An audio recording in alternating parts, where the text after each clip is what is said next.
What's up, guys? Some of you have been asking me how to create those cross artworks that I've been creating, where the cross is in scenery. So I've pulled this image off Unsplash. And so this is also for beginners if you are learning Photoshop. To set up a social media graphic, you go to New, and in here you put pixels, and I usually do it about 2000 by 2000 at 72 resolution. Hit create, and that gives you a square, and then you just use the cursor move tool, select that, and drag and drop it over onto the square. And so to transform this to make it smaller or bigger, I'm on a Mac. You would hit Command T. I'm not sure what that is on a PC, but you hit Command T and that gives you these guidelines. And then to resize it, you hold down Shift, and that'll keep everything to scale. So I want it to be about right there. And then I'm going to keep holding down Shift and moving it, and you're going to see the center line right there in the pink, and that looks good. So I hit enter. Now I have my graphic the way I want it. And so to create the cross, what we're going to do is we're going to use the shapes tool. We're going to use a rectangle, and we're going to do a rectangle here. And then to duplicate, you just hit Alt and hold down Alt, click it, the layer, and then drag it. That'll give you two of them. And I'm going to hit Command T again to transform and turn it sideways. And then I'm going to drag the sides in to give that cross shape. So now I have my two rectangular layers. I'm going to select both of them, and then I'm going to move this to where I want it.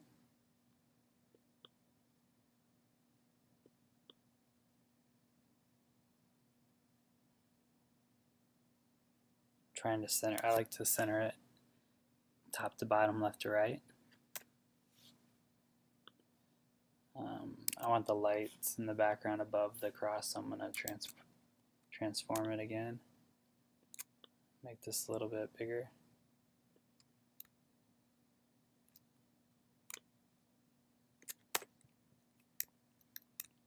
So now we have our cross shape, and I'm going to select both these layers and hit right click, and I'm going to convert them to a smart object. So now it's all one image. And then here's where we get into clipping masks. We're going to duplicate the background image by right clicking, hitting duplicate layer, and then we're going to drag that layer on top of the cross, and then we're going to right click again and hit clipping mask. So now you can't see it, but it's there. But in order to make it appear, we're going to go Edit, Transform, Warp. This will give you these lines here.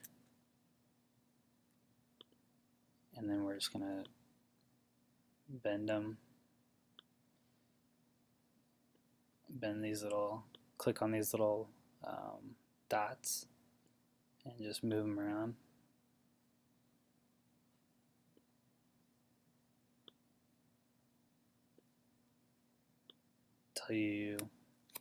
Till it's, to your liking.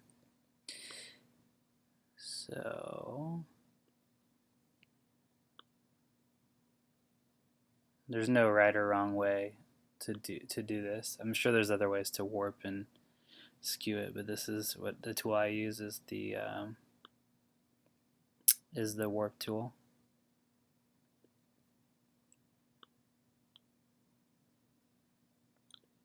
And then you just do that until you are happy with the way it looks.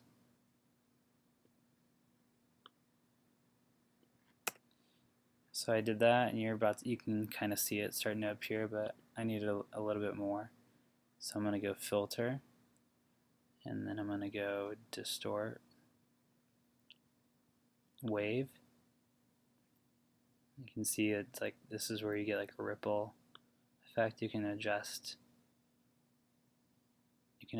all these different settings and whatnot, but I'm going to hit that, see what that looks like. That looks pretty good. So now I'm going to, you still can't see it very well, but that's where we do some shading, some lighting. So I'm going to add some shadowing underneath, and to do that I'm going to select black, and then I'm going to select the ellipse tool and make a circle kind of like this. And then we're going to hit right click, rasterize layer. And we're going to go filter, blur, Gaussian blur. And you can adjust these settings. I like it to be about right there. Again, you can just adjust it to however you like it. And then I usually go in and I hit motion blur and add a little bit of length to it horizontally.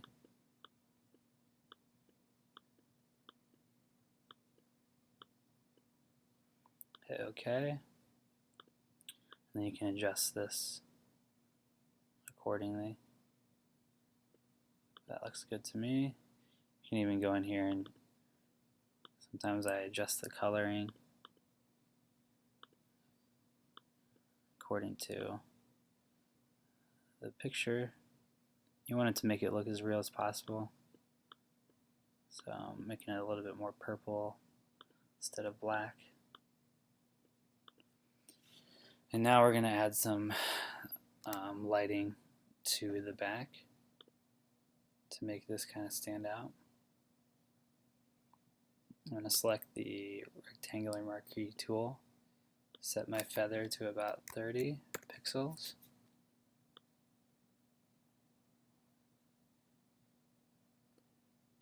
And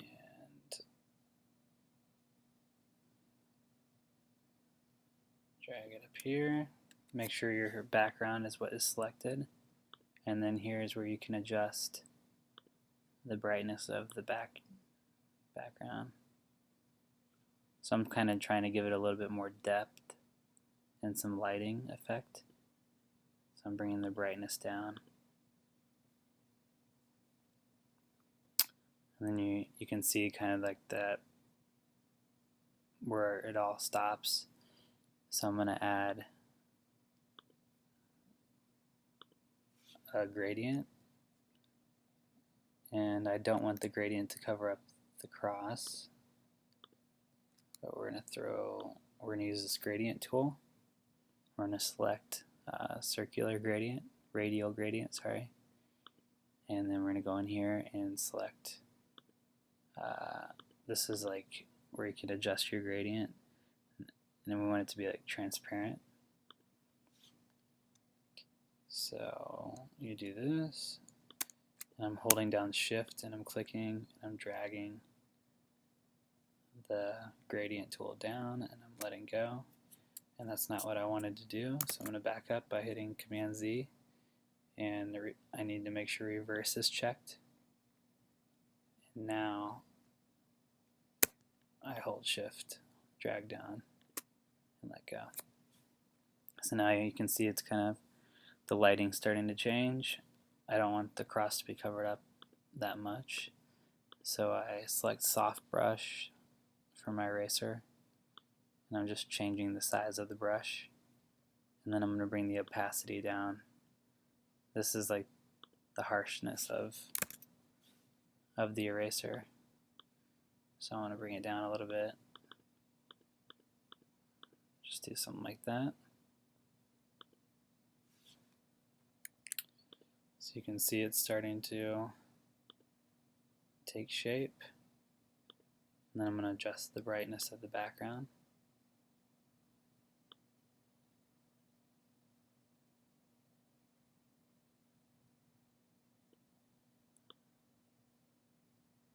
And the contrast.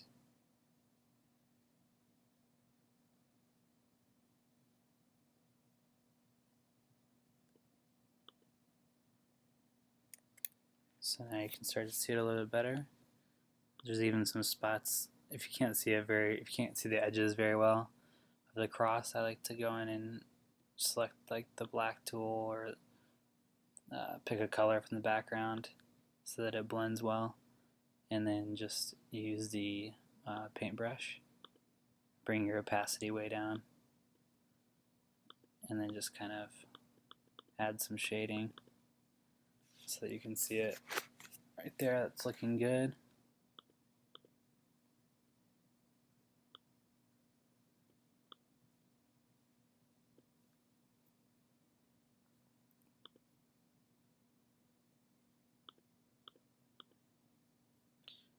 So we got a light above the cross here. I like to take these kind of things into consideration. There's like a light shining down on this, so I want to kind of make it look as if the light, this is kind of like what it would look like if a light was shining down from the ceiling. You'd see a little bit of that going on. So that's starting to look good. And now you can give, I usually like go in and add a couple like lens flares for lighting. So I go to Google, lens flare, type, it's 2 words, images, tools, go to large because you want it to be high resolution, and then you pick whatever lens flare, or you don't even have to use a lens flare. I just do because I like the way it looks when you overlay it on top of the image. So let's see, what one do I think would look good?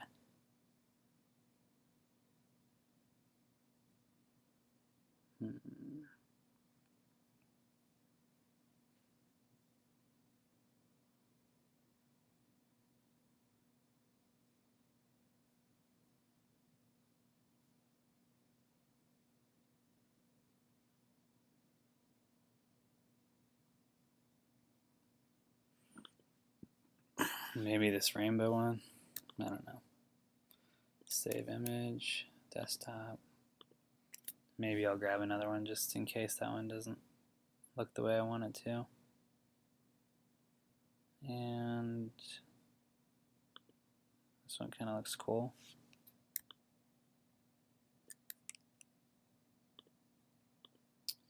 Alright. So we got that, And then here's our lens flares. We're going to go open in Photoshop.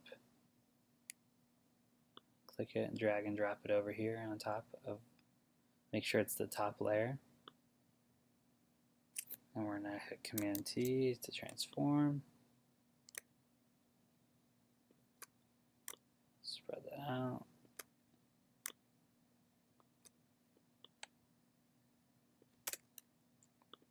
And then I usually set it to Lighten.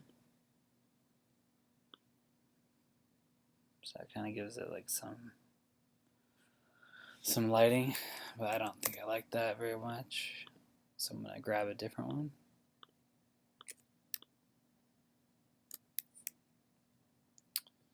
I'm going to drag and drop it over here. Set it to Lighten.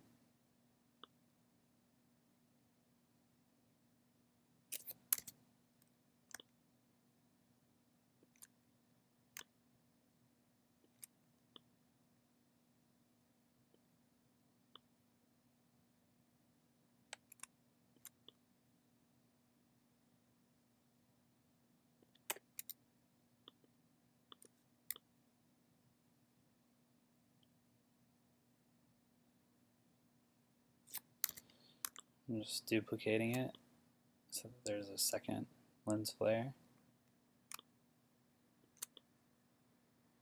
Again, you don't even need to do this if you don't like lens flares. You don't even need to mess around with this, but I like to add it. It kind of like blends the whole picture together. Use my eraser, erase around some of that so you don't see any of the lines.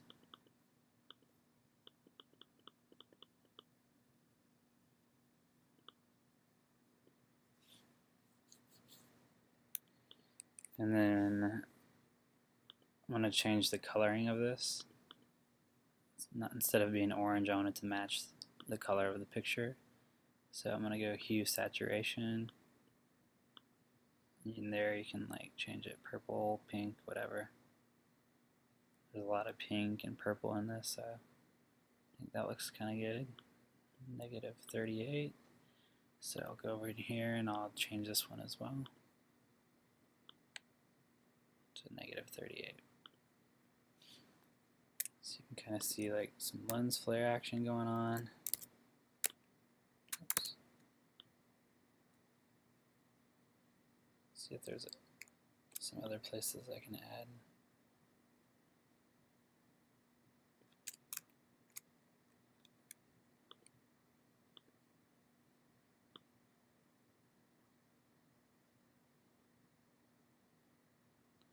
I'm just adjusting the levels. So what I did there is go Image Adjustment Levels. And I was just going to make some adjustments to this one because you can kind of see through it and I want it to not be able to see through it. So I'm just bringing up the brightness a little bit, adjusting the blacks and the whites.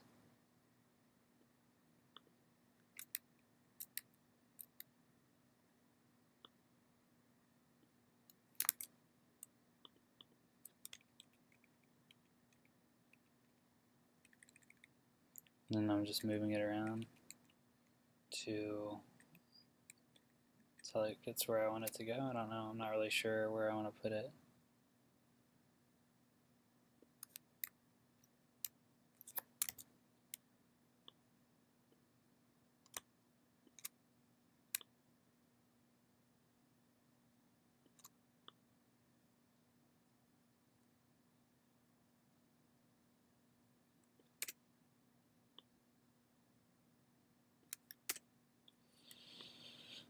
I think I'll just leave it off. It's not looking the way I want it to on that part, so I'll just leave that off. And then what else can we do? Bring our shadow up a little bit. Then to make the whole thing pop a little bit more, maybe we go in and tweak this a little bit, bring up like the contrast and the brightness, mess around with that. See how you can kind of like make that stand out a little bit better. Boost those colors and the contrast.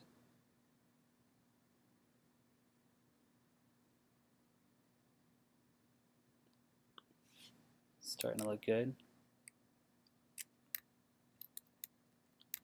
And then I think to do a final touch, if we go and we add some scratches and some of that as a texture, some texture scratches, dust and scratches.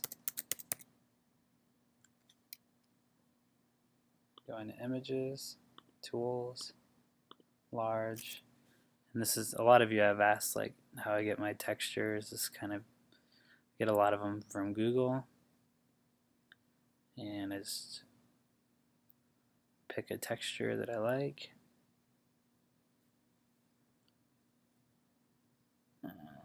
Let's see.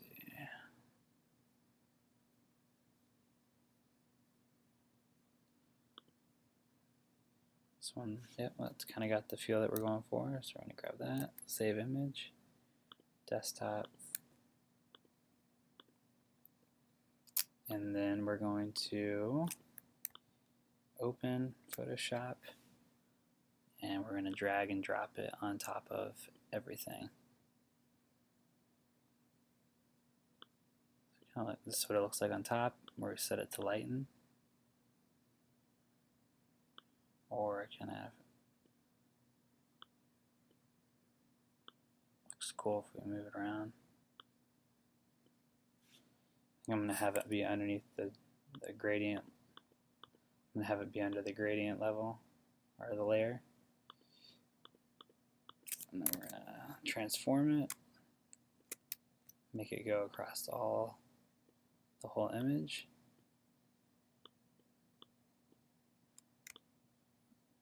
There you go. Starting to look good. And then even on this one I go in and adjust the levels according to how much I want to see the dust and scratches. So you can bring that up or down, whatever.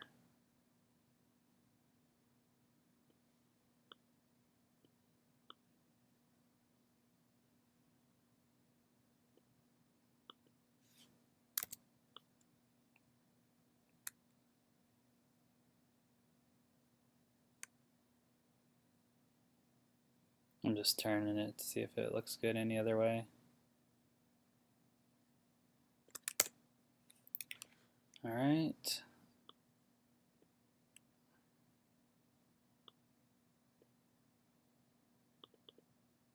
You can adjust the opacity.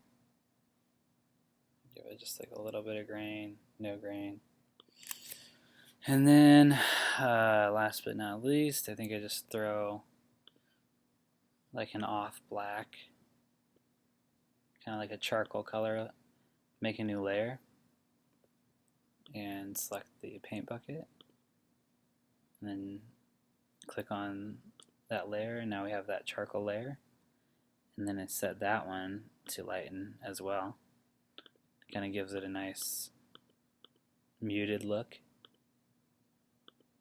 And then I'm going to adjust the opacity accordingly.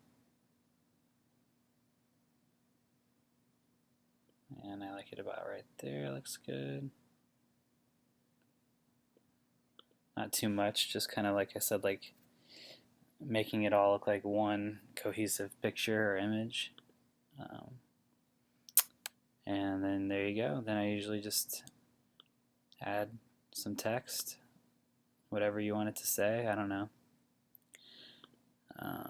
Pick a font, type some text, and there you have it. Put it wherever you want, whatever looks good, and then you're done. There you go. I hope you learned something. If you guys make something that looks like this, or if this tutorial's helped you, just tag me. I'd love to see it. Love to see what you guys are making. Thanks for watching. Thanks for following along. All right.